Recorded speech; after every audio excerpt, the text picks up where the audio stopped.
To those who are attending the NRA convention across the street, you are not our enemies. We are not yours. We extend our hand open and unarmed in a gesture of peace and fellowship to welcome you to join us to make sure that this no longer happens in this country. But the time for you to respond and to join us is now. We cannot wait any longer for you. Those who will be the victims of the next mass shooting, unless we act, are counting on us at this moment. So please join us now or be left behind. Against, and that is those people in there.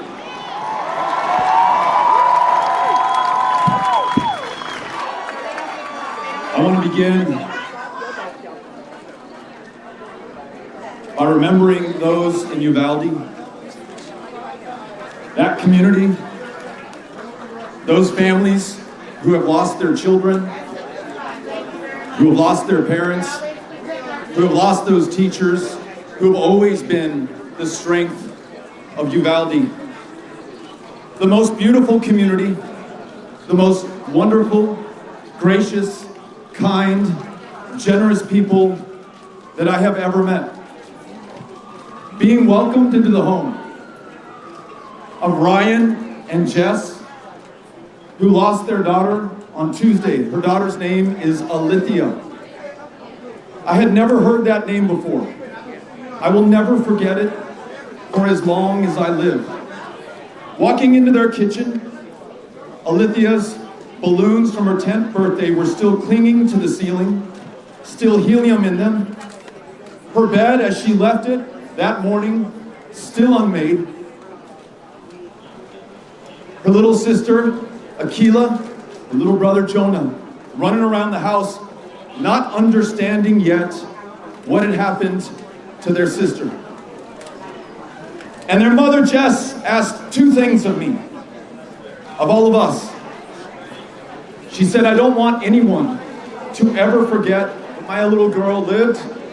I want them to know that she was the most beautiful child, so happy and so talented and gifted. There were her paintings and drawings all over the house, in the living room, in the kitchen, on every surface that you could find, and she was right.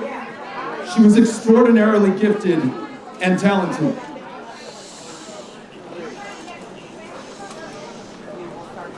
I want you to remember Oliya.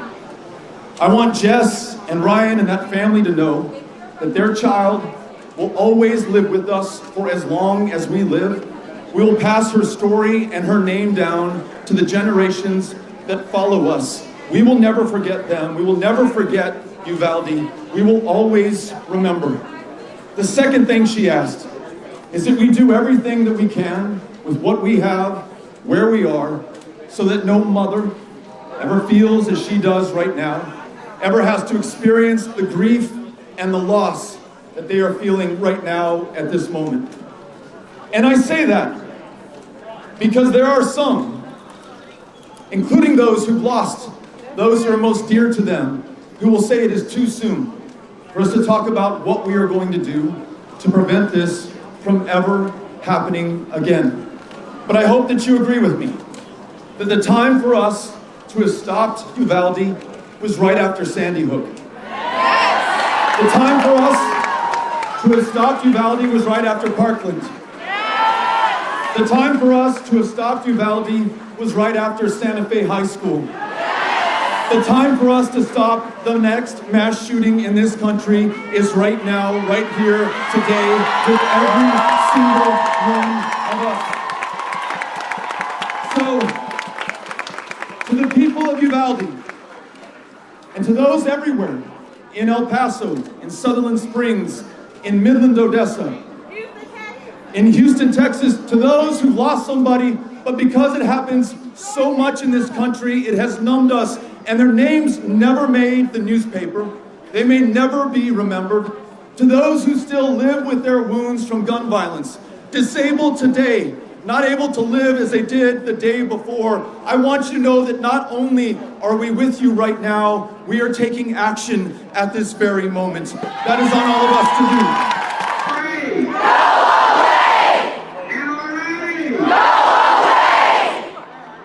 To those who are here, and to those who are watching from home right now, we are counting on each other. Our kids are counting on us. Our descendants are looking back on this moment from the future to see if we are going to stand and fight for them or leave them to be slaughtered. We cannot be found wanting. There are rituals on the other side of this, press conferences where they blame everyone and everything but those who are responsible for the carnage that we see in our communities, offering thoughts and prayers, but never a word of action. But let us acknowledge that we have our own rituals right here among us. Too many have chosen comfort over confrontation. Too many are satisfied with themselves and those who think like them instead of engaging with those they've never met before who may come to a different conclusion on this issue. It is time for us to break these rituals and to decide what we are going to do different, because if we continue to do the same thing in the same way and expect a different result, that is the very definition of insanity. So I ask you, for those in power and who hold office right now and who are in the way and refuse to act, please promise me you will get in their faces before another child is shot in their face.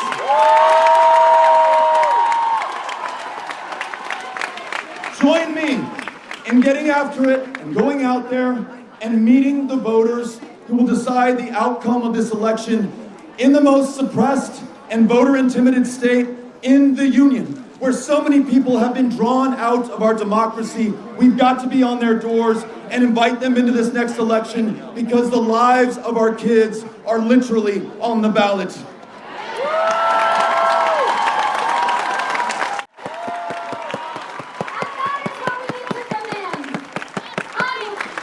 Commit ourselves right now to doing the hardest things that we can think of, because nothing about this will be easy. And we want to make sure that no parent goes through the hardest thing that any of us could possibly experience, what those parents are going through in Uvalde right now. But also know this: action is the antidote to despair.